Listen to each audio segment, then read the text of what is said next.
பிரதீப் ரங்கநாதனுடைய நடிப்பில் சமீபத்தில் வெளிவந்த டியூட் படம் ரசிகர்கள் மத்தியில் நல்ல ஒரு வரவேற்பு, ஒரு கலவையான விமர்சனம். ஓப்பனாக சொல்லணும்னா, இந்த காலத்து ஜென்ரேஷனுக்கு பிடித்த ஒரு படம் அப்படின்னு கூட சொல்லலாம். ஸோ அந்த வகையில் இந்த படம் வந்து வெளிவந்து 9 நாட்களில் 105 கோடி கிட்ட வந்து கலெக்ட் பண்ணி சூப்பர் ஹிட் மூவியாக அமைஞ்சிருக்கு. ஸோ இது வந்து பிரதீப் ரங்கநாதனுக்கு கிடைத்த ஒரு மிகப்பெரிய வெற்றி அப்படின்னே வந்து சொல்லலாம். பிகாஸ் அவர் வந்து லீட் ரோலாக ஹீரோவாக நடித்த அனைத்து படங்களுமே 100 கோடியை தாண்டின வசூல் தான்.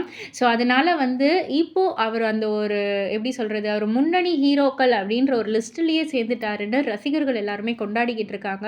ஸோ இவருடைய அடுத்த படமான எல்ஐகேவும் வந்து இந்த அளவுக்கு 100 கோடிக்கு மேல வந்து வசூலிச்சிருச்சுன்னா, அதுக்கப்புறம் வந்துட்டு கன்ஃபார்ம் இவருக்கான ஒரு தனி கூட்டமே அமைஞ்சிரும்ன்ற மாதிரி சோஷியல் மீடியால நெறைய பேர் வந்து பேசிக்கிட்டு இருக்காங்க.